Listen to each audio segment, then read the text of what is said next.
Hello, all guys, gals, and non-binary pals. Welcome to the newest episode of the Noobs and Knockouts podcast, taped live on Twitch and available on YouTube, Google, Apple Podcasts, and on Spotify. I'm Austin. I'm a knockout. Watched a lot of wrestling. I'm David. I'm a noob. Haven't watched nearly as much wrestling, and I'm very concerned for the health of Konnan after he spent like 2 straight weeks standing in a broken down warehouse in the rain. I hope he doesn't get a cold that precludes him from tonight's match. Guy might have a flu. Look, I'm just worried about him. I don't want anything to come in the way of whatever the fuck his top 10 anime betrayals thing is going to be tonight.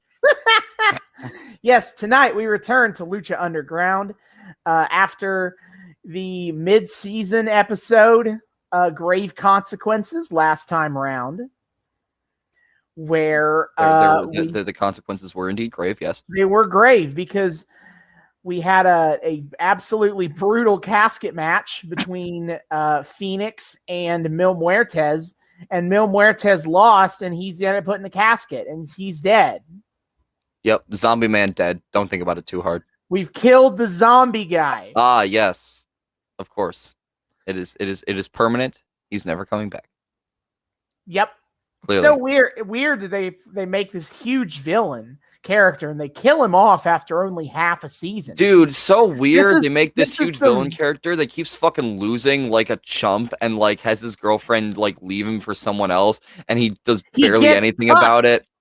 Yeah. This big villain who gets cucked and then gets killed by the guy that he got cucked with. And that's just it. Really weird. Not what I would expect for an arc for a character like that, but I don't know. I ain't in that writer's room. Don't ask me. Yeah, look at this. He's killed off as if this is a mid-2000s Marvel movie. Where they kill... No. Oh, no. He's not wrong, though, folks. Austin is not incorrect. I've seen most of those movies. I think I would know how many of they killed off all the villains. Damn. Who was more of a chump? Mid-2000s Doctor Doom or Mil Muertes? I think the correct answer is, of course, 2015 fan four-stick Doctor Doom. Hey, fuck you. That movie's a cinematic masterpiece. Every character is the best thing ever put to cinema. I'm going to end this podcast right now for that. Hey, look, for a solid several years, our main friend group was named after that goddamn movie. I have to at least like pretend that it was good for my own sanity. What? We clearly named that because ironically. We clearly named our friend group that ironically. Yeah, but I don't know. I just feel, like it's fitting for people as awesome as us to, be named after a good movie. I don't know why we would name ourselves after a shitty movie. We're getting off track. We actually named ourselves after Fantastic Four: Rise of the Silver Surfer. True. The best Marvel movie. Yeah.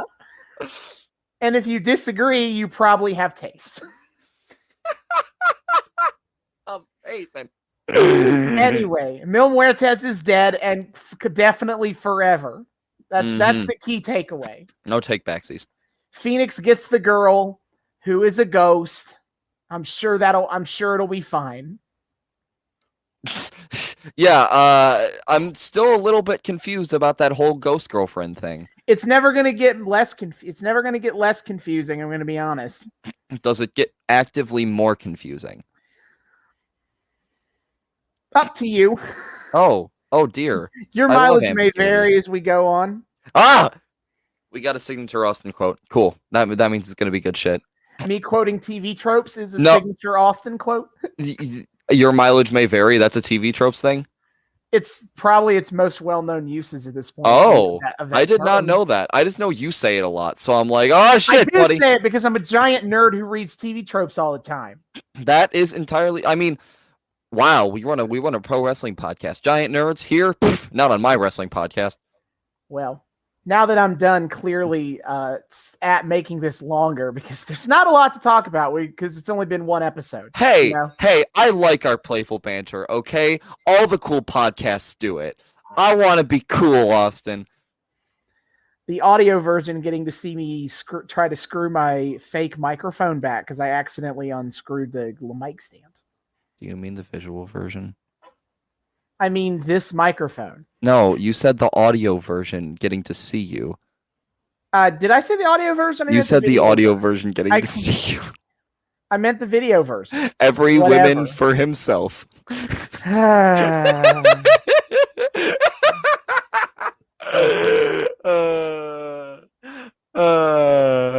Check out that adjective. Play. We definitely came to play. Oh, see, this is the mistake you made by turning me into a wrestling fan. Now I can quote cheeky shit like that at you. I know, it's annoying. I know. Now you know how I feel. Where do we go from here, David? Where do we go? To Boyle Heights? Ooh woo. Or Sunnydale, I guess. Could also go there. Sunnydale. Because where do we go from here is where the finale is once more feeling. Damn it. Oh, this isn't the Buffy spinoff. No.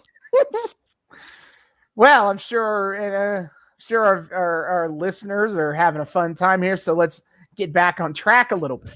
Once again. And Muertes Dead covered it. Okay. Konnan played a chess game with Puma and kicked his ass, and then he destroyed the timer. Because why not? I just think that it's fun personally. Mm-hmm. After the Kingdom Hearts chess game, at that. I forgot about that. How I could never forget about Kingdom Hearts. Damn, I really hope that references. one guy with the AEW sign doesn't listen to our show. I hope he does, and he knows that he took the idea that I would have had.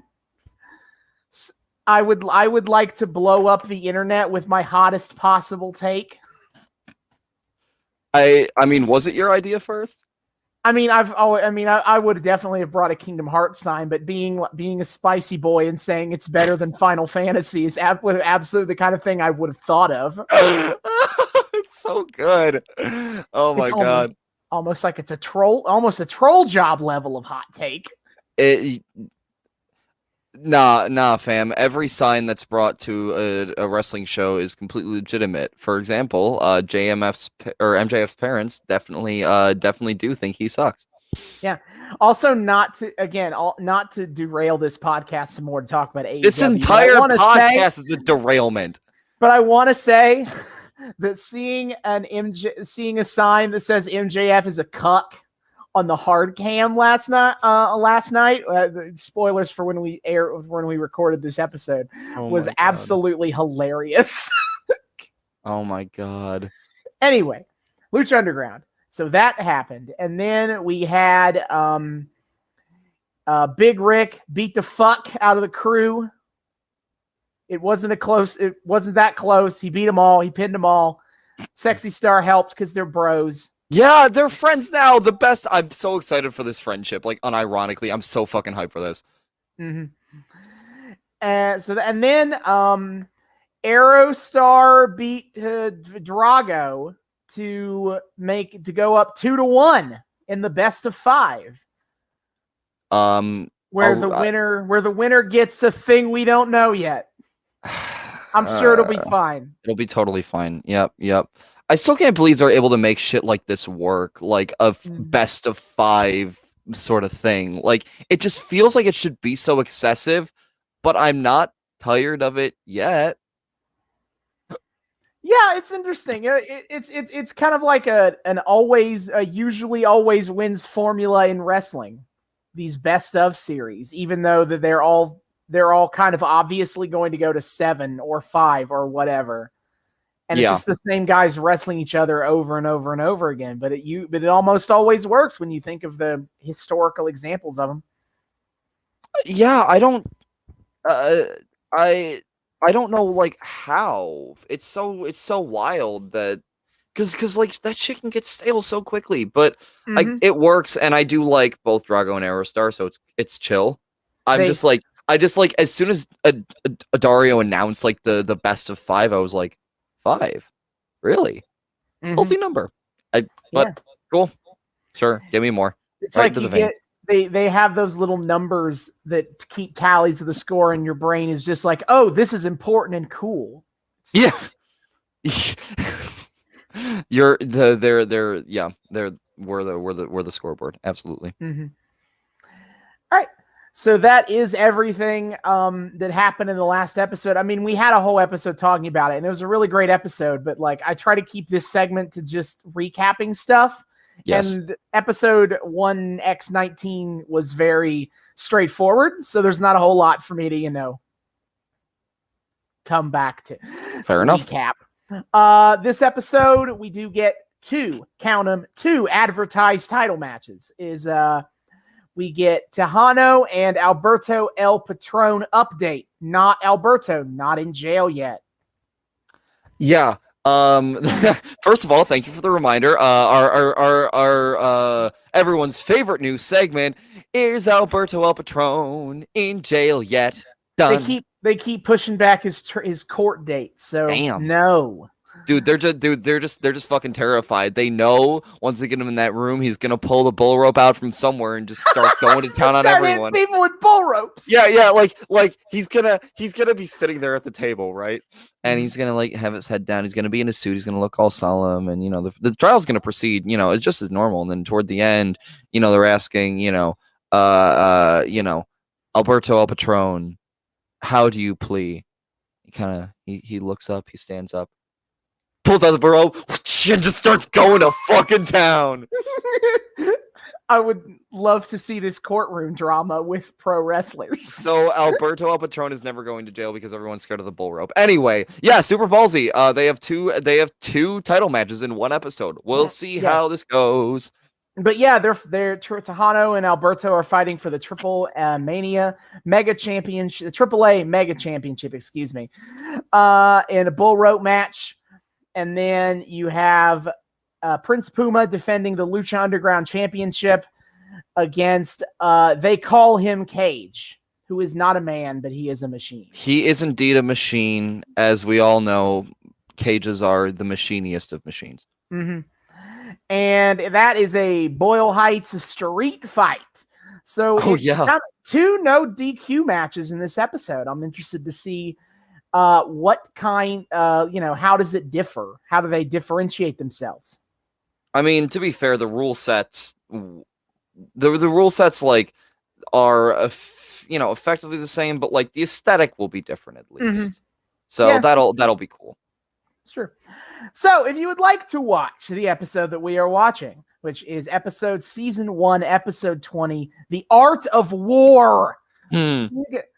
And Lucha Underground, you can do that at tubetv.com.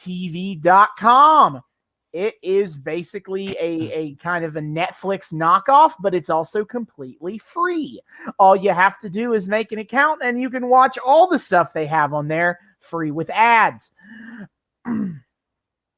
Yes. And so there you go. Do it. And then we will be back in like an hour to talk to you about season 1, episode 20 of Lucha Underground, The Art of War.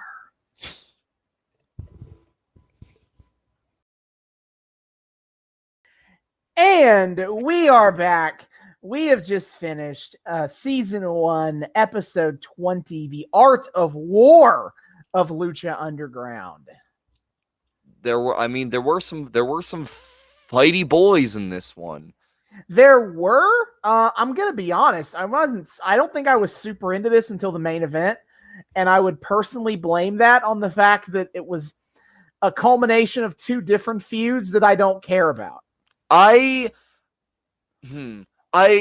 honestly, I was the most hype during the first fight of the night.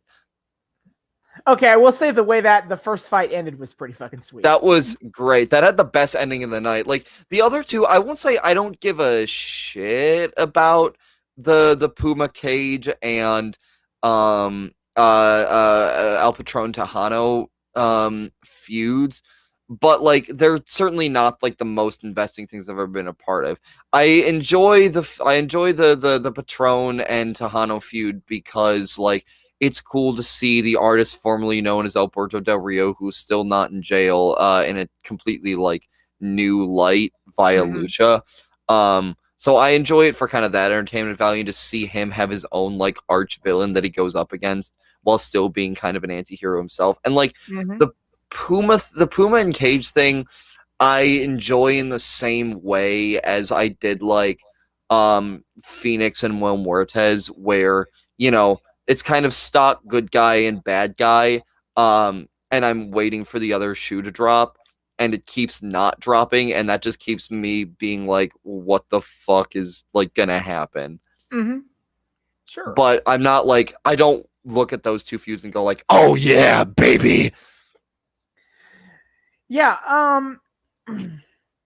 I mean, I suppose that I don't think that Puma and Cage is my favorite thing he's had going on either, but I thought at least it was something I was moderately invested in. Which he? Technically both, but oh yeah, but yeah, at least it was something I was at least moderately interested to see how it played out. So. I mean, well, I guess I can't ask if this is the end of it because spoilers, but like, I mean, what have been your kind of like thoughts on this feud leading up to this? Like overall, it is pretty basic, as you've kind of alluded to. I thought it was kind of neat the way they made the dynamic of them in ring as someone who Puma can't necessarily beat straight up. I thought that was kind of neat because of how much that beforehand he had been portrayed as the best guy of Lucha Underground. So get him, and it's a way to kind of, and it was, Cage is interesting enough when he's not talking. When he's just throwing people around, he's great. He's got a pretty nice scowl. I mean, I think that the come up arc after his lowest point was focused a little too much on Konnan for my liking. Well, here's the thing about that is the way they were playing it, as I've been alluding to episode after episode, is like I was waiting for like this to be like Konnan turning on Puma, just because the way they built up their relationship has been like Conan's in control. He's a huge dick to Puma and like is very like overbearing father figure. And then we get like this set of several promos where he's like gearing up to be a badass himself, and he's got his own new weapon, and it's like the return of Konnan. And it all kind of makes it read like it's gonna be Konnan turns on Puma and becomes like, you know, the real big bad in Puma's like rogues gallery, if you will. And I was expecting that to happen tonight, and it didn't. He's just kind of like they're still palling around.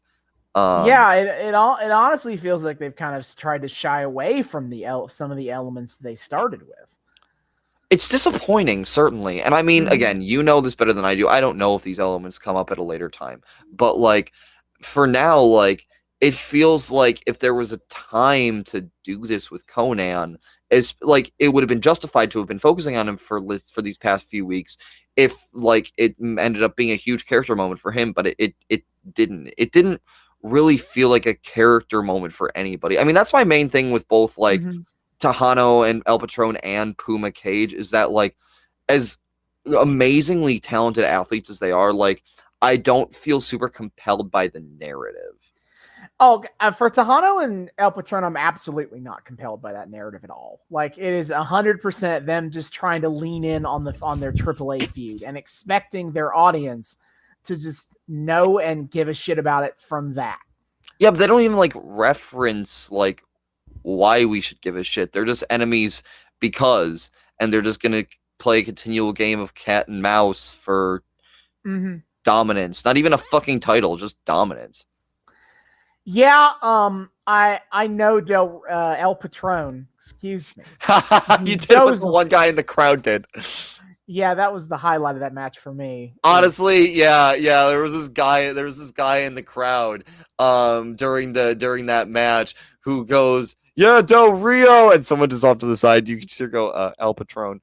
Yeah, okay. No dead naming in the temple, all right? True.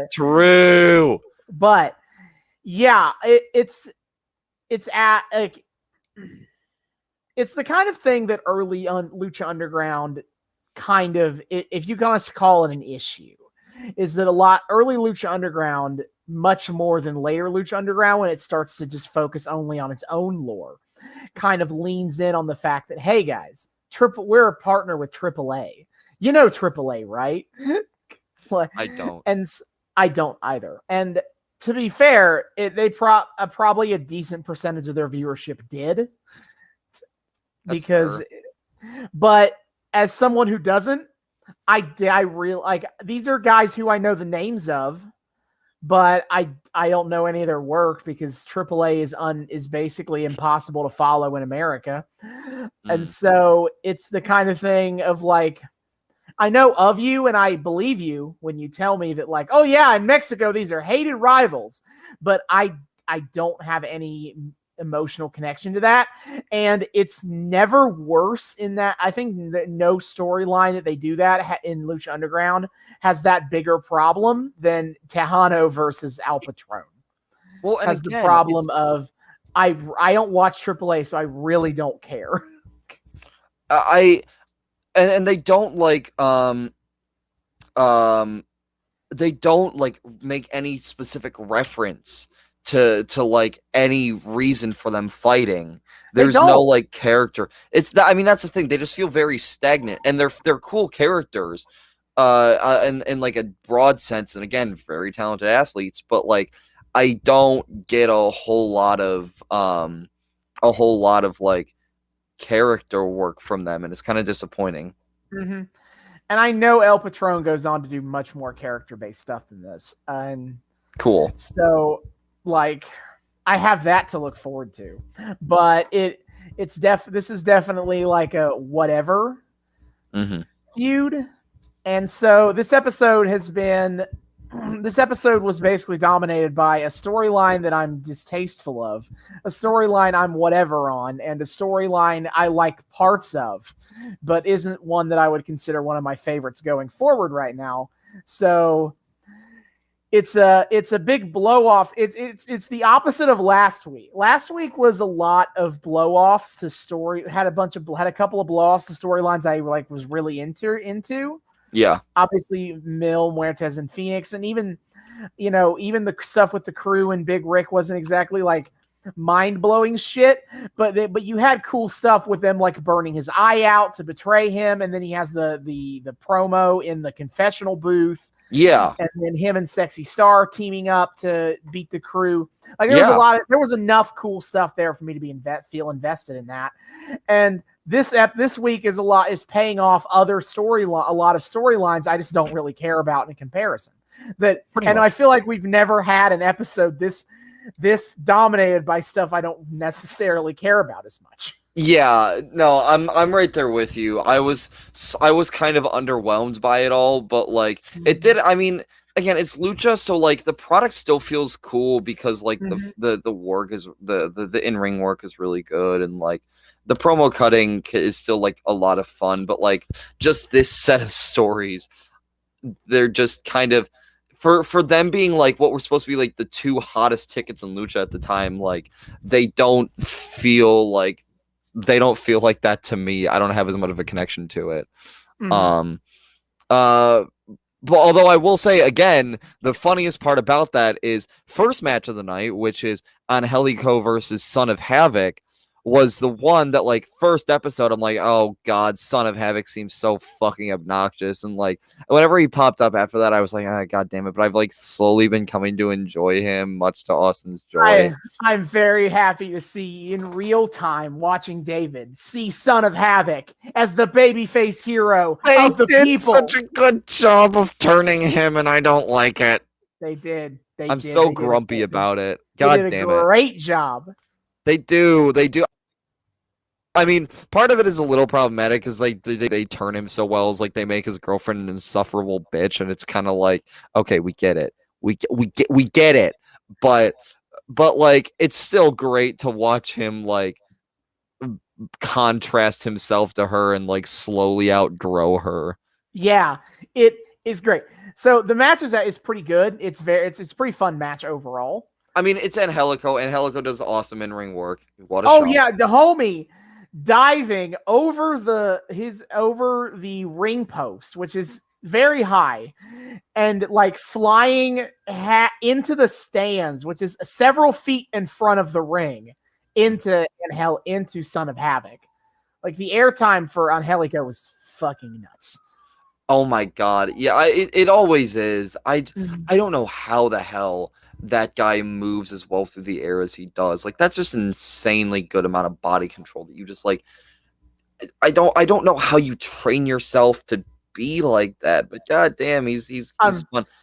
I've been waiting because like Angelico has a reputation in Lucha Underground for some of the insane ass dives he does. And I've been waiting for him to start busting them shits out. Oh and yeah, and this episode felt like the start of that. But Havoc kind of played him at his own game too. Havoc had a crazy dive at him at one point, didn't he? Or am I my thing? Oh no.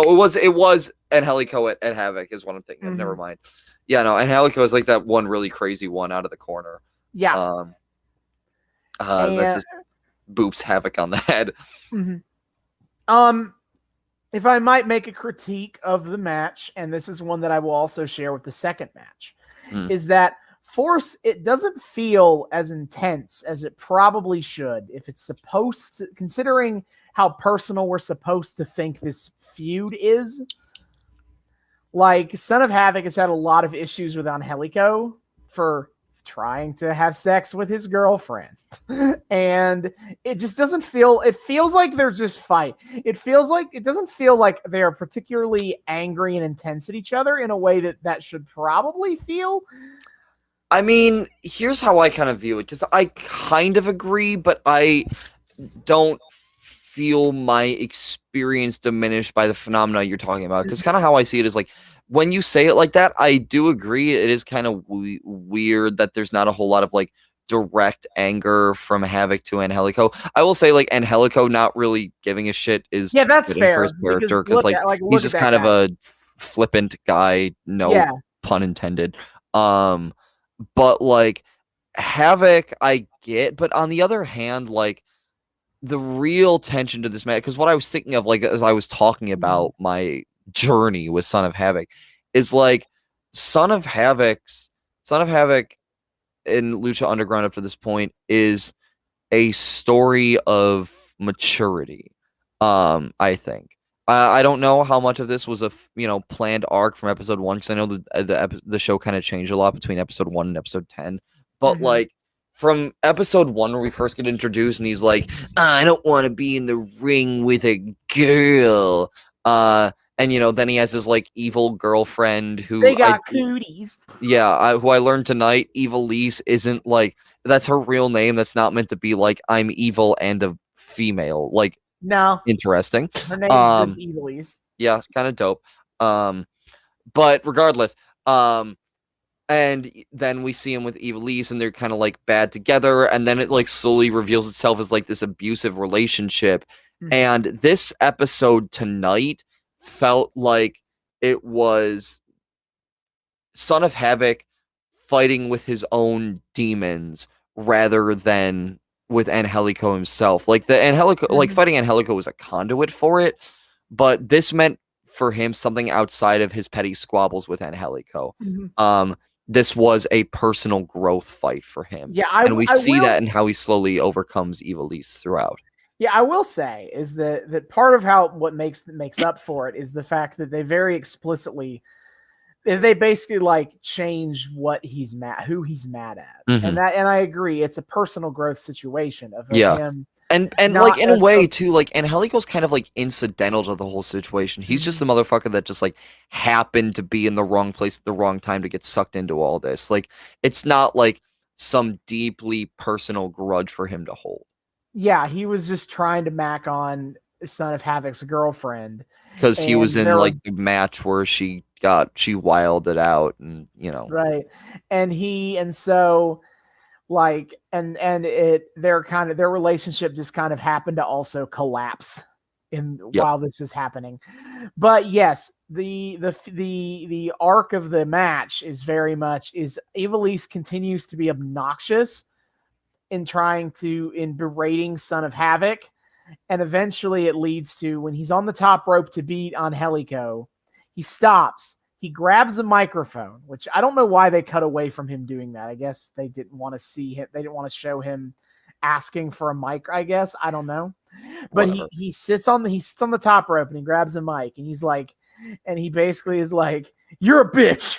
He doesn't say that. Well, I mean, I will say I do want to focus on what he says because it is very specific and very important to kind of his character arc. Is that I know what's been holding me back all this time. It's you, pointing to Ivelisse. And she's like, "What?" Yeah, yeah, and she's getting all pissy about it, and he's like, "Well, guess what? You're dumped." And he mic drops, and then he delivers his finisher on Angelico, and it's a fucking awesome moment. It is great. That's and the best ending of the night. Don't at me. Mind. Oh my god. Well, because it's the most like complete character arc that we have tonight. It's this awesome culmination.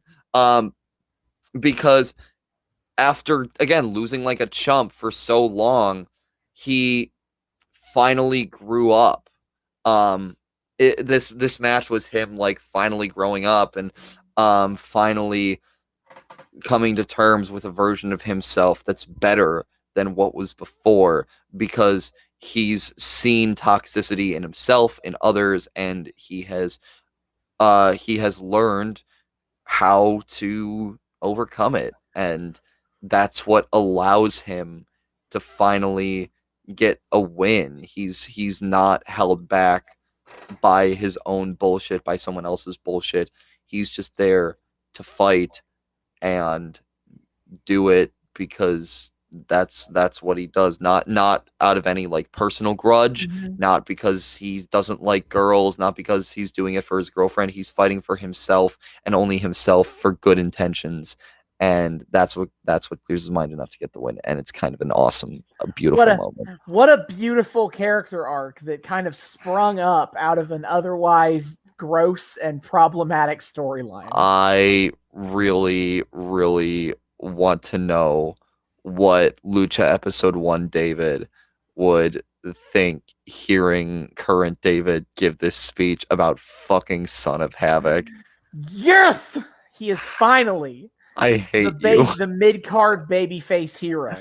I don't of Lucha Underground. Oh god damn it. My boy is here.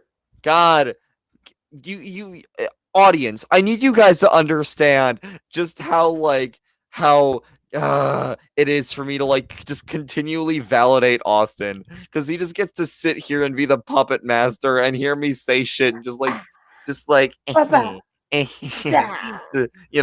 twiddle his thumbs together or whatever, and just and then like just I get to validate his bullshit constantly, and he knows I don't have free will on this show, audience. I'm always playing into the puppet master's hand. Help me, I'm trapped. I also just know that me and David have similar enough interests that he is probably going to validate most opinions I have.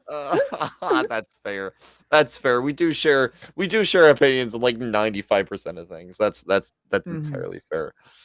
But either way, god damn it. What a fun storyline. And for fucking Son of Havoc of all people. Character growth achievement unlocked. Yeah, it's great. And Ivelisse can go fuck herself. And Angelico can go back to being not rapey, please. I'm begging. I did enjoy that after the match, Angelico gets up and is like almost trying to come onto Ivelisse. I know. And she kicks him in the head anyway. Again, it's like, no, I'm not going with you either, pal. That's hopefully his final bonk. I hope he gets some time to reflect in horny jail. Yeah, get the horny jail for Angelico. Get you to a horny jail. You got dumped chance for Ivelisse. The crowd was real into chanting you got dumped at her. Yeah. I mean, again, don't know how I feel about them just like making Ivelisse this shrill, irredeemable bitch, but like it does make for a great moment when he finally escapes that abusive relationship. We stan a bearded short king. Woo! So, I think that I've gotten a better opinion of that match now that I've been talking about it. Yeah. I'm sure that'll definitely happen for the next one too. I'll try my best. But actually, before that is when we get the Hernandez thing. Oh yeah, Hernandez. So, Hernandez. Well, yes, I did get that part. He is most famous for being in Impact Wrestling, then called TNA, as part of the Latin American Exchange, LAX, with Homicide, who is a bit of an indie wrestling legend, to be honest, and Konnan was their manager. And I'll be honest, early TNA, OG LAX, I'm not as familiar with, because that early era TNA is not generally was not my bang at the time.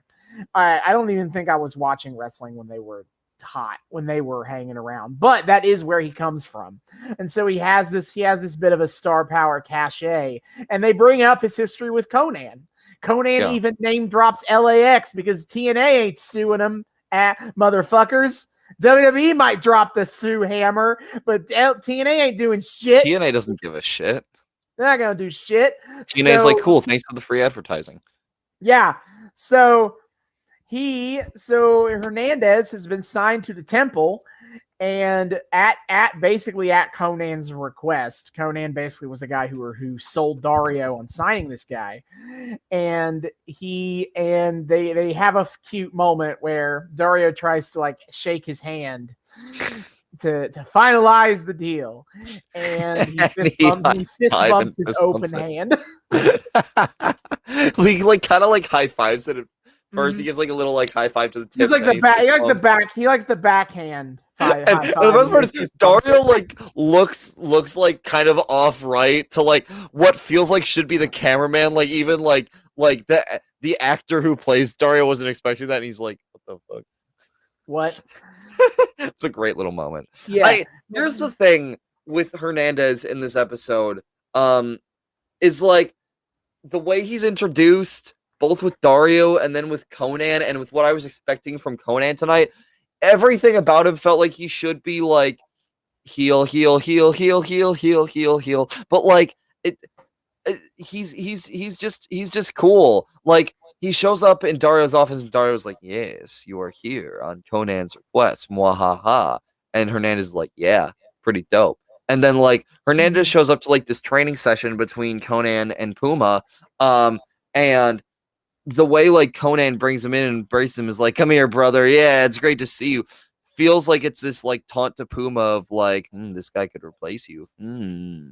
But then we get the match, and Hernandez is just like dutifully watching from the sidelines, and then like comes to help out unironically Puma later on, and that's it. It's so weird. It like everything about his introduction felt like he should be like secret heel. But unless they're gonna like really long game my Konnan is like traitor position, he's just kind of chill and he's there, and okay, interesting. Yeah. Also, I want to shout out because I remember that like LAX was not afraid to get a little political when when they talked, and the thing I remember about Hernandez is that his finishing move was called the border toss. Oh, so we'll almost certainly get to see that. And I mean, to be fair, even Lucha got political with being like, "Oh yeah." Like between episodes 1 and 10, like, "Oh yeah, all these people we contracted got fucking stopped at the border." To be fair, that was just like legit what happened. Well, yeah, but like they didn't bullshit any reasons. They were like, "Yep, yeah." They got border patrolled. Boys. Because I was confused because of how I don't really know this era of wrestling well enough. Is that I was thinking of Homicide's finishing move when I was making this comment. His finishing move is called the Cop Killer or the Gringo Killer, depending on the situation. He's changed the name on that.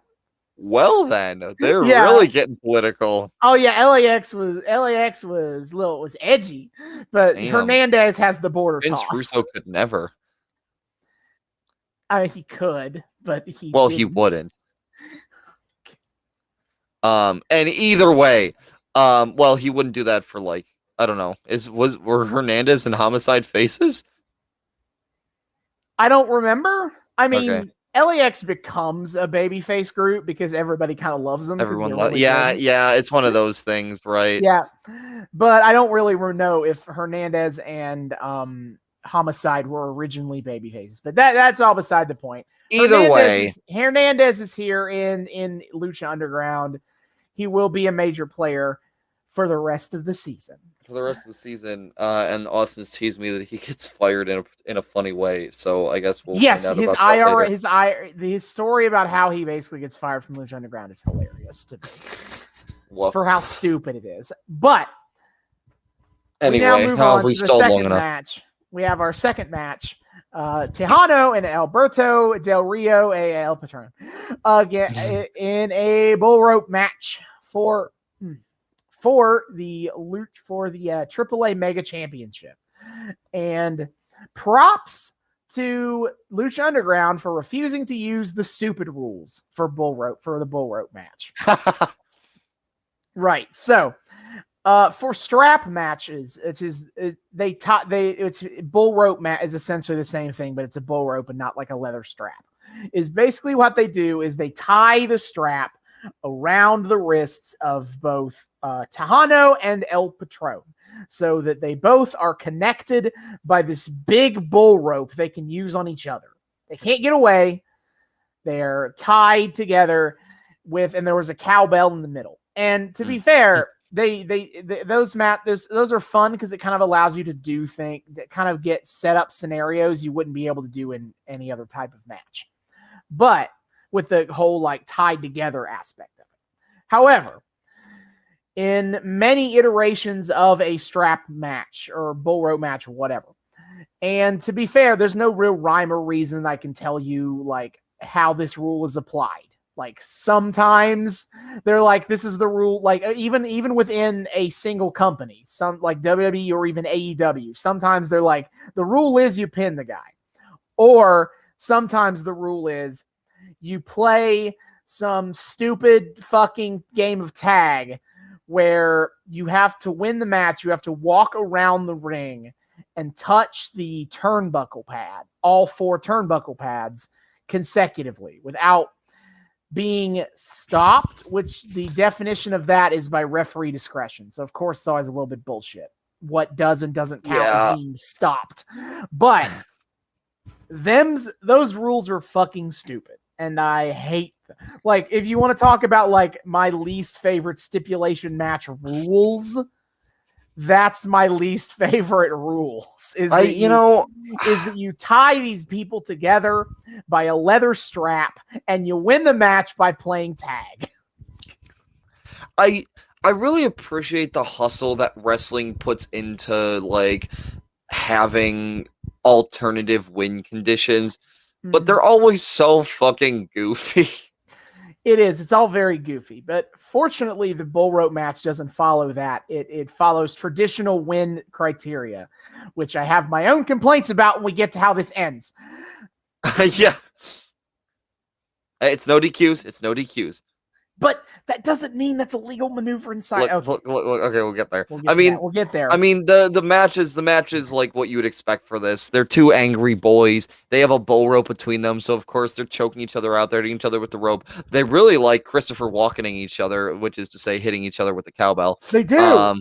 But I'm gonna say is that I feel like there isn't as much. I feel like, especially I was thinking back to their first match, the one that ended in a DQ because they beat each other with bullwhips. Yeah. And that match felt more like intense and angry than this one did. True. And I think that's a problem for the big, scary blow-off match where they literally are supposed to be beating each other with bullwhips. It just kind of felt like a match. And yeah, they do I cool was expecting stuff. like a lot more brutal shit from this one, and they didn't really go there. Well, a little bit, but like it wasn't like the nutso shit that I thought it would be for the culmination of this feud thus far. Yeah, absolutely. And that's what I was at least looking forward to, that this was going to be like a brutal affair, and it really wasn't. Probably the most insane thing when I saw in that match was when Texano got the table out, and then he power bombed El Patron through the table, and the table broke in like 5. Yeah, god damn. Like it wasn't like it wasn't like in WWE where like the secret is that they pre-cut the table and then glue it back together. Yes. So then when you put someone down the middle, it just breaks the way it broke the first time. I don't know what they did here, but like it broke. That shit shattered. There was wood everywhere. At least one of the legs broke off. Yeah, no, that frame was fucking emptied out. Mm-hmm. And Patron got some nice little cuts on his arms for it. Yeah, but other than that, this match felt very not that brutal. Yeah, that was the craziest moment. Also, kudos or shout out to the 2 non-trader tables tonight. Usually there's the unspoken rule of wrestling where if you get a table out, you're the one who goes through it. There were 2 tables that were gotten out tonight. Both of them went through by the opposite person as to who got it out. So subverting expectations ? / some very loyal tables. I'm very proud of them. Yep. But okay, so the match ends where what is Texano hits a big move. I can't even remember what he did. I know he hit a move and I was like, what? He didn't win. But honestly, I think it might have been in the aftermath of the table breaking. Because I remember being like, how didn't he win from that? Yeah. But he's up on the top rope about to try to do a thing to El Patron. And El Patron quick grabs him in his arm breaker, which is his signature maneuver. And his position so basically that he is sitting in the ropes and he has Texano's shoulder pulled over the rope, which sounds disgusting, to be honest. That sounds like a good way to separate a shoulder, even worse than a regular arm breaker would. And then so Texano taps out and the ref accepts that, and then he wins. Yeah. And it was a little out of nowhere, which is a bit of a personal taste problem. Whether you, I was legitimately confused by that win. First of all, yeah, but second of all, and here's the thing I'm complaining about, is that he was in the ropes. His arm was over the rope. He wasn't legally in the ring. Therefore, it shouldn't have counted. That tap out should not have been legal. Yeah, I mean, confusing and anticlimactic for what this match was supposed to be. But yeah, B, as Austin pointed out, like I didn't notice this, but yeah, the rule is always that submissions are broken by being on the rope. But Patron did the move like on the rope. What the fuck? Yeah, and like I'm okay with people doing submissions like that but like they don't tap people. The idea is they don't tap people out that way. Like they use it to get in a few seconds of this move as a damage thing, but they don't and then they do something else in the ring and win. They don't tap them out that way. And so I was like, wait, what? No.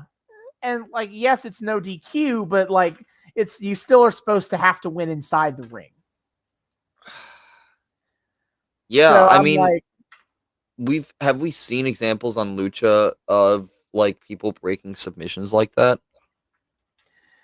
I can't think of anybody else ever winning that way. Or like, I'm just trying to think, like, because we've seen matches with attempted submission moves, yes? Yeah, we've seen submission matches before. And in Lucha, and they'll do the thing where they crawl to the edge of the ring and grab the rope and have it break. Right. Yeah. Almost certainly. I have no idea. I mean, again, the kayfabe to this is just like nothing matters in Fight Club. I guess, but it's annoying. It's so weird because like the WWE standard is basically what everybody does. And to be fair, I don't know if anyone ever didn't do it this way, but it's even in a no DQ situation. It's kind of like it's like there's two separate rules in play. Is that when a normal match, if you do that move, first of all, you can't win that way because he's not in the ring. But also, you're supposed to let him go, and you have 5 seconds to let him go. In a no DQ match, only that first rule applies. Like, you can't get disqualified if you decide to hang out there for 5 minutes, breaking his arm, but you still can't win that way. Yeah. Because you're not in the ring. And so I go into it with that expectation of, like, that's how the rules of this match work. And so it was very surprising to see the match not follow that kind of rule set when they don't really make it clear that shouldn't be that way. I can understand that. But also, like you said, it was very out of nowhere and anticlimactic. So even if I wasn't a stickler for rule minutia, I still don't know if I love the way this match ends. I mean, again, this seems to be the storyline that you and I are both the least invested in, which is a shame because I was super hyped for like when Patron first showed up, but it just kind of stayed. It had a good. I agree. That's how I'd put it too. Like, it had a really cool start. Like, he's all fired up, and then his great rival from Mexico shows up, and Pierre Texano is kind of cool with his like Texan gear, and he brings his fucking bull rope around to whip people. So it's not like he's an uncool character. And then they just don't do anything with it. There's no real story progression. Yeah, the most like character development we get is like Patron slowly really liking using that bull rope. Yeah. That's about it. Yeah, so I guess I'm kind of happy this is over because I don't really care about it. Let's do better stuff with Alberto of Patron, please. Yeah, because arguably his promo game is the best part about him. Yeah, I mean, it feels weird to like him now because, he's not in jail yet, but he, hopefully will be at some point soon. Part of wrestling fan separating art from artist is very important in wrestling. I'm afraid that's extremely fair. But either way, I would like to enjoy. I would like, even if I can't necessarily say I'm a fan of Alberto El Patron because of his outside the ring problems, I'd at least like to be able to say that the storyline in a vacuum, outside of those feelings, is fun. And I can't even say that. Yeah, so, it's unfortunate. Yeah. Better shit for him, please, in the future. Yeah. So before our main event, they're in the back. Konnan and Puma are doing some last minute training, some shadow boxing. He's getting war flashbacks. Yep. from his stuff with Cage. And then Hernandez shows up in the back and is like, "Hey man, what's up, Konnan? We got history, bro." Well, the thing is too, like the PTSD flashbacks that Puma's getting seem to be like about Konnan getting knocked over, like first and foremost, and then about him getting yeeted by Cage, which again doesn't seem like it really plays into anything later. Again, Hernandez shows up, and like again, it's Konnan acting normal to Puma, no advancement of their like interesting relationship dynamic.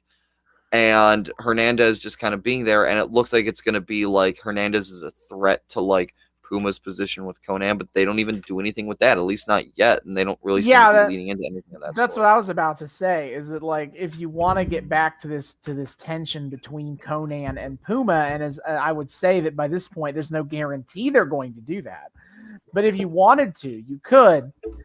Hernandez could easily be a wedge driven between the two, between Puma and Konnan, because of his past history with Konnan.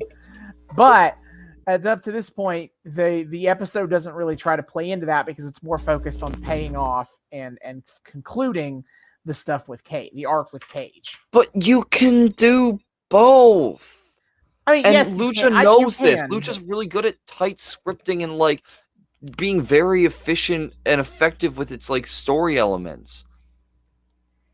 That's fair. I'm not gonna say you're wrong. But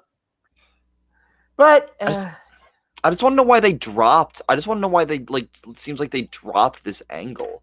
Yeah, it's the kind of thing where I wish I could remember what like it's the kind of thing where I wish I could tell you like the backstage scuttle but about it, so to speak, or whatever, or like what fan reaction might have been. Like I wish I could tell you what it was that made them seeming to back off on the idea of like, because those early episodes, they are absolutely playing into that idea that that at some point either Konnan is going to drop Puma or Puma is going to stand up for himself. But clearly, for as much as they have a mentor trainee relationship, it is not great. Because that's another thing too, is that like Vampiro has stopped making a staple of his commentary, calling Konnan a lying, untrustworthy snake. Yeah. But even now, even with all of that gone, we still have like the Konnan throwing in the towel for Puma thing that's been heavily emphasized, and they don't do anything with that. He just kind of did the thing, and there's no subtext here. That did not play into their relationship at all. It was, I mean, it's portrayed like the moment is portrayed as like a moment they have to overcome having happened, but it's not. It doesn't really drive a wedge in their relationship when it could have. Yeah. The fact that he threw in the towel for Puma when Puma did not consent to him doing that could have been a plot thread to follow, and that's not really what they decided to do. Not remotely. And that's, I mean, that's what's annoying about it. Is just like, it feels like a waste, and that's so unusual for like Lucha to do, is like they don't waste their story potential, but like this one, they just feels like they dropped the ball on it. It's usually disappointing, I think. Yeah, I'd agree with that. So we get to the match. The match is fun. It's a lot of Puma and Cage put on a Puma and Cage match, but this time we have weapons. Yeah, they do what they do best, and I mean the weapons do add a fun new element to it. It's fun to see Puma go like more brutal than we're kind of used to. Oh yeah, Puma grabbing a trash can lid and just beating the fuck out of Cage with it. Puma, like up to this point, especially against Cage, has felt like so much of a defensive fighter that it is cool to see him go like flatly offensive. With like, you know, bashing a trash can lid over Cage's head repeatedly, for example. Yeah, and it just over and he sets up the table to do the table bit later. But like it also isn't just a weapons fest. Like we also get stuff like Puma jumping up to the top of the not the turnbuckle pad. He drops to like the post where they build the ring out of, and then does a moonsault onto Cage at the outside. It was pretty sick. Yeah. Oh my God, that was so dope. He gets up, not even like top ring, just top of the fucking turnbuckle in general. I don't know how he balanced. Like he basically that. did it on one foot, to be honest. If I'm that's what I was basically thinking. Did it with one foot and then jumped off. It was crazy or not, but that's what it looked like to me, and I was like, how? Like it was a one-step jump into the flip, and it was like, what the hell, man? Puma got some quality airtime in this fight. Holy crap! He do, because when he puts Cage through the table is also he gets some high air. Yeah, and then his like finisher on Cage is like he has like 3 revolutions midair in his flip. It's I think it's a 630, I believe, is what he does. Jesus, that's so insane. It is. Oh my God. Also, but I mean, not to harp on our like criticisms about the Konnan thing. You know, on top of them fighting each other, of course, at one point, Konnan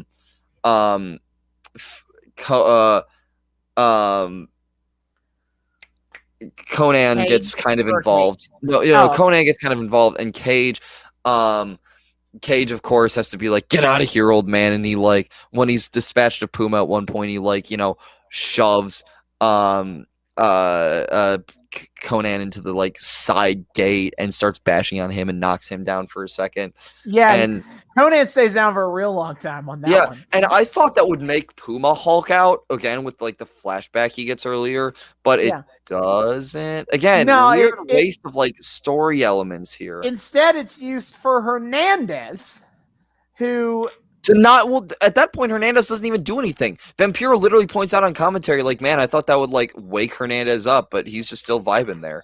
Yeah, so then what happens is we kind of get the finishing sequence of this match of Cage using all of his moves on Puma. He hits him with the discus lariat, then he hits him with the Weapon X, and then Puma kicks out of that. And then he hits him with like a bunch of power bombs, and then he kicks out of that. And then eventually he just starts punching him in the head like he did when Konnan threw in the towel. And the crowd, bloodthirsty motherfuckers they start counting. Instead of booing or something. They're like, 1, 2, 3, 4, 5. Dude, that crowd was split on who they wanted to win. It's so crazy. They don't have morals, and I love it. They don't. Lucha Underground's crowd, all they care about is blood for the blood god. Anything else, who cares? Also, like, shout out to the self-restraint of the people who were just, like, casually sitting with Hernandez in the crowd, not being weird about it or anything. Nah, yeah. Because Hernandez spends the entire match hanging out in the front row, arguably a few too many cuts to him to show reaction shots to remind you he's there. Yeah, but whatever. Again, for like as little as he's utilized for this, like why? Yeah, so after Cage beats Puma's face in, he decides to not cover him like an idiot. Yeah, and again, they literally shout this out on commentary at one point, like. I can't remember if this was Striker or Vampiro that pointed out, but one of them was like, I think it was Striker was like, is Puma gonna fall for his, or is Cage gonna fall for his old trap of letting his ego get in the way of victory?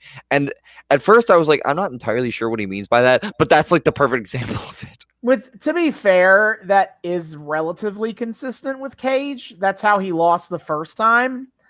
When he faced Puma. So it's not like this is out the idea that he is an ego or he gets too egotistical or too angry that costs him is at least not out of nowhere.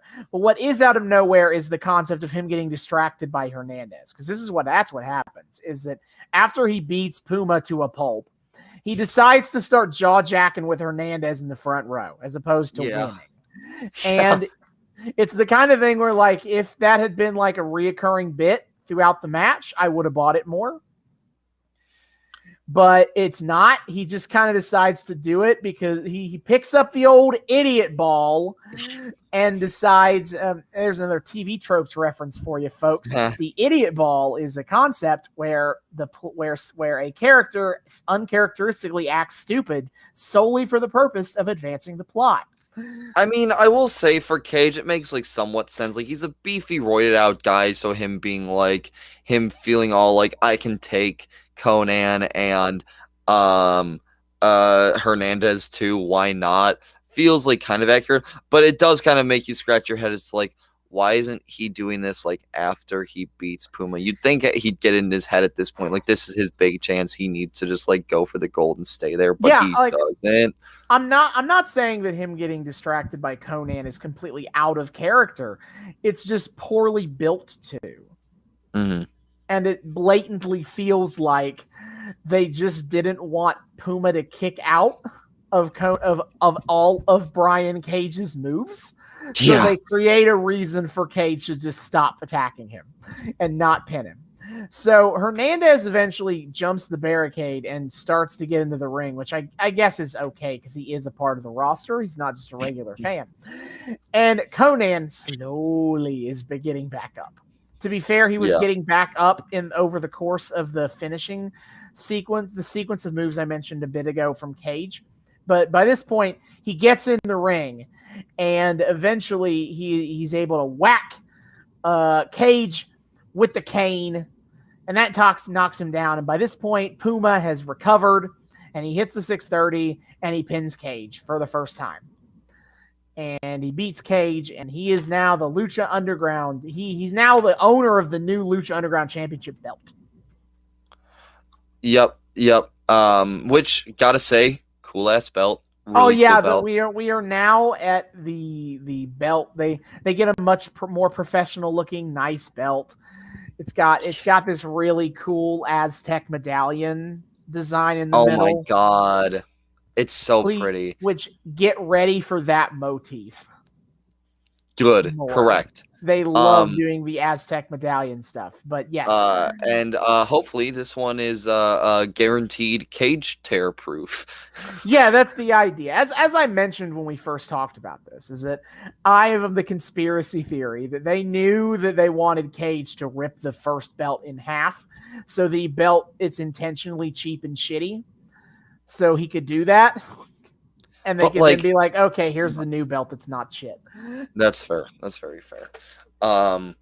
It's so good. But yeah, so Puma gets the shiny. Good job, buddy. And all is well. And Konnan is just legitimately celebrating with him. He's happy. They hug in the middle of the ring. Protege and teacher are celebrating, and Cage is destroyed, and Hernandez is there, I guess. He's off. There was much rejoicing.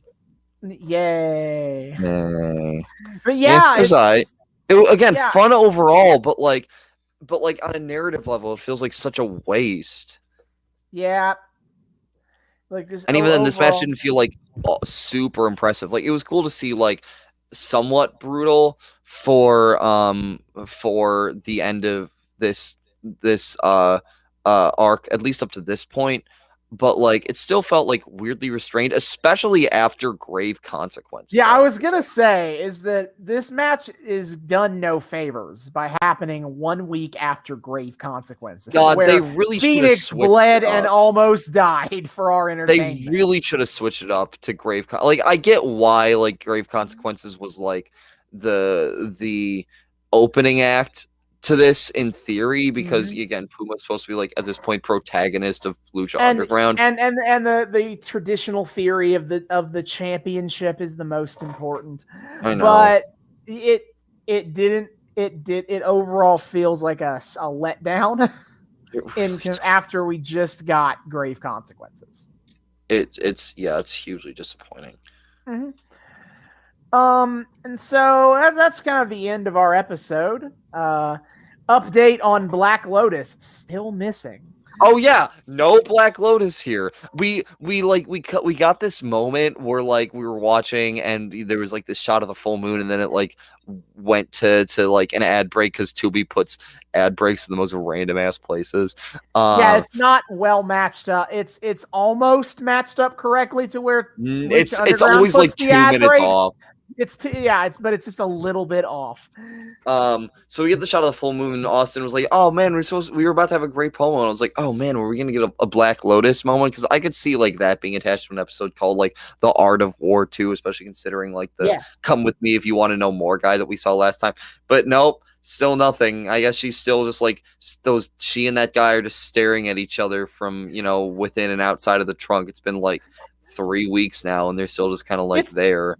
It's been a month. I want to know when he inevitably tells the story on camera for the sake of the audience, is she going to be like, yes, I fucking know. You've told me the story every day for a month. Why? I know. She's like, what? Is there some invisible audience that we need to catch up? Yeah, like. It's like there's this one Simpsons comic with it's so random, but it has one of the funniest gags I've ever seen for stuff like this, where like at the like beginning and the end of the comic, there are points where like one of the characters like is expositioning to another character, and the other character's like, yeah, I already know this, and they're like, oh yeah, no, I know you know this, I was explaining it for the readers. What? And they're like, the readers, and they point like off panel, and it cuts this family that's like, I guess just moved into Springfield or something, and they kind of like wave back. It's like, they're new here, and I just wanted to get them caught up on what's going on around here. The readers. It's such a great gag, and it's so funny that it shows up in a random ass comic. But I feel like that's what it's gonna be. Is like he's telling her all this. Like, yeah, I know. I'm just getting the Watchers caught up. The Watchers? Yeah. Those guys who are watching over you in the car. They train vampire slayers. The Watchers. Oh God, no, Austin! This is not the Buffy spinoff. But what if I wanted it to be? But what if I wanted it to be, David? Try as you might, I will put a wooden stake through your plans. Ha! Oh no, I'm part of it now. No, you are now complicit. The real spin-off were the vampire jokes we made along the way. Hey. Oh shit. Oh god, we got to drive a wooden stake through Vampiro's heart. Oh no. I mean, he is Vampiro. He is a vampire person. Damn. Anyway, yeah. I guess my overall thoughts on this episode is it is kind of a low point.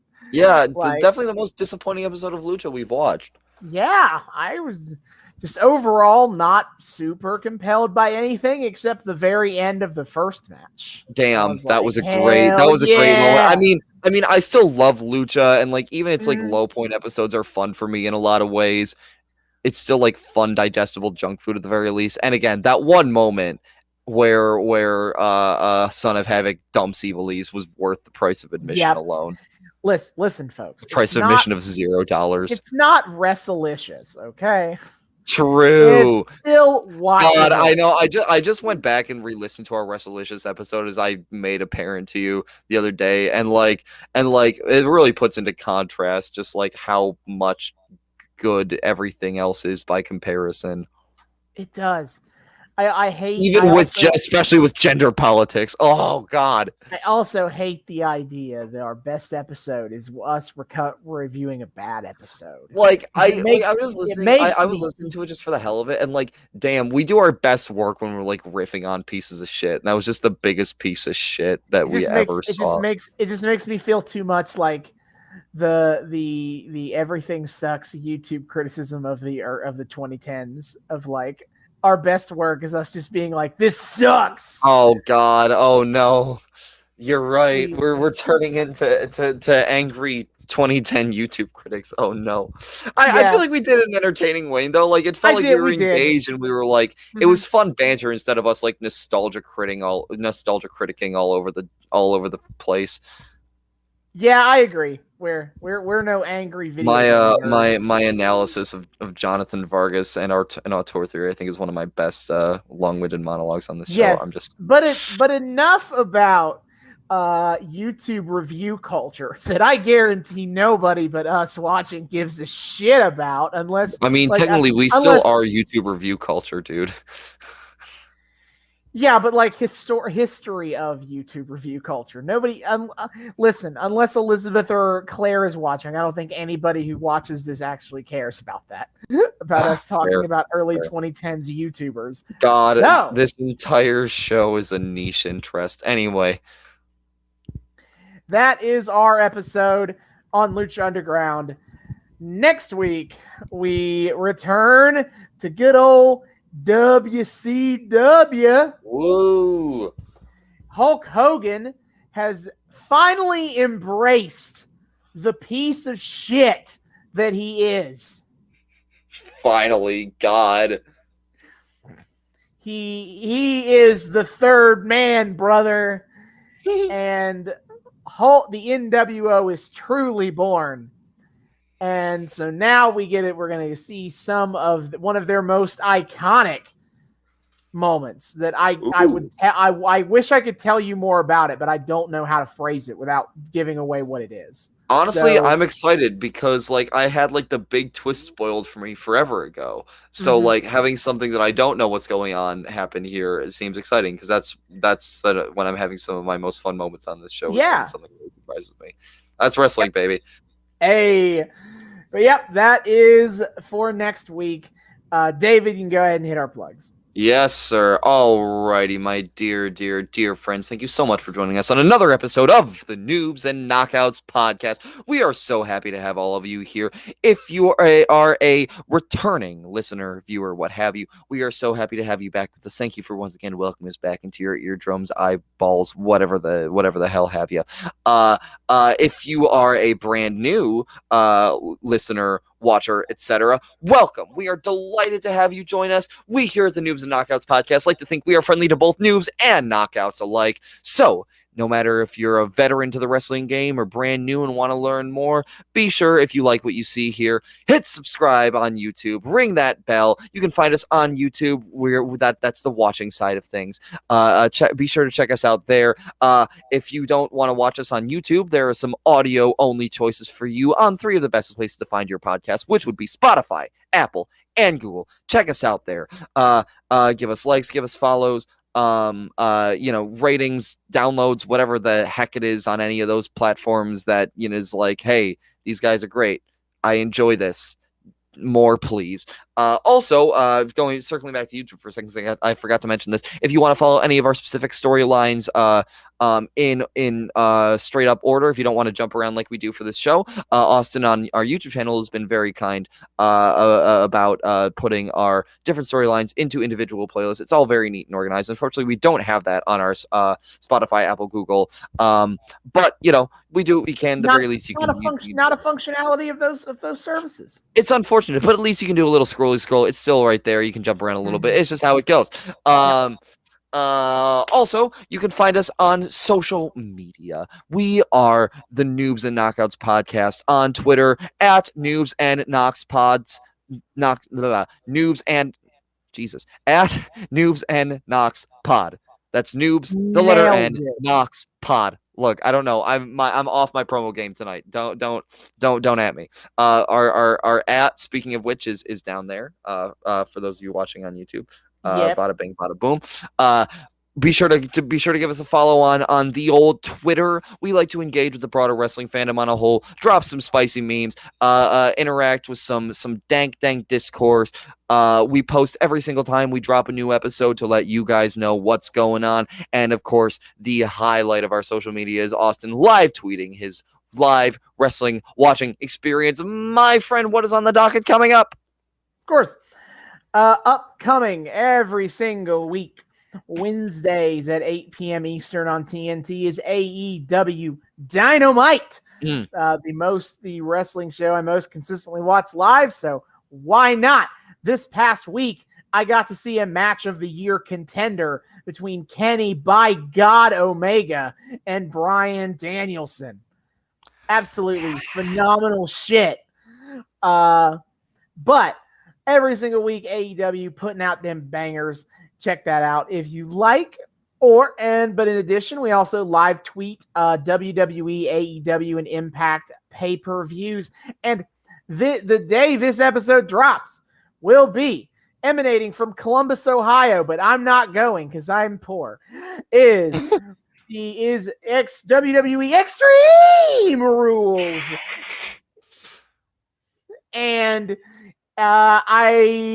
So you have that. You can watch that on Peacock. That is fuck Peacock, but what can you do if you're in America? It's $5 a month with ads, $10 a month without ads, and you get all of WWE shit. Or you can get the WWE Network for $9.99 American a month if you live in other countries. Fuck you guys. Then on October 23rd, we get Impact Wrestling Bound for Glory, one of their biggest shows of the year. Arguably their biggest pay-per-view, it's that or Slammiversary, depending on who you ask. And they've already promised that we are going to see guys from AEW. We're going to see guys from AAA in Mexico. You might have heard of them. We talked about their championship a lot on this episode. Never heard of them. And guys from New Japan Pro Wrestling. So should be exciting. And then for AEW, just this week, they officially announced they're moving Full Gear, their next pay-per-view, Full Gear, from November 6th to November 13th. They are trying to desperately avoid competing with a UFC Supercard that is airing on November 6th, as I understand it. So November 13th is AEW's next pay-per-view, Full Gear. I am manifesting into existence Kenny Omega losing to Hangman Adam Page, but homie is still on paternity leave, So who knows when he's coming back? I don't, every week I'm like, oh, maybe they're not going to do this at Full Gear. Oh dear. I don't know. They could be toying with you. just please, I need my sad millennial cowboy to get his friends back together, because the Dark Order are all sad right now without him around. And then he meets Big Mean Kenny for the title. Yes. Please. And then CM Punk can turn heel because he decides to be an obnoxious straight edge guy against Hangman's alcoholism. I've already plotted out how this is gonna go. Damn, they really should just get us in the writers' room half the time. Jesus Christ. Yes, but with that having been said, that is November 13th, and both the Impact pay-per-view and the AEW pay-per-view are available on traditional pay-per-view and on Fight TV. If you are like me, who doesn't have cable. Oof. Me neither. It's all right. We'll get by. Anyway, be sure to check all of that out, my friends. Austin's live tweeting is thebomb.com. It's phenomenal. So be sure to check all of that shit out. It's just a good time, and if you're watching that shit, or if you want to watch that shit, Austin's some great company to have. I speak from experience. Also, we have an email address too. If you would like to have a little more long-form communication with us, you can find us at the Noobs and Knockouts Pod at gmail.com. That's noobs, the word and this time, knockouts pod at gmail.com. Come say hi. Come just tell us about what you think of the show. Tell us what you think of our beautiful, wonderful, amazing, rich voices that let you to sleep every single night. Be sure to tell us what you like about the show, what you don't like about the show, things you want to see on the show, arcs, whatever. We just like hearing from people. We like it when people say hi, and we love saying hi back. So come say hi to us at noobs and knockouts pod at gmail.com. We'd love to hear from you. And finally, we are on Patreon. We are also the Noobs and Knockouts podcast on Patreon. $1 a month gets you early access to episodes and a shout out at the end of each episode. See you guys next time. Hasta luego.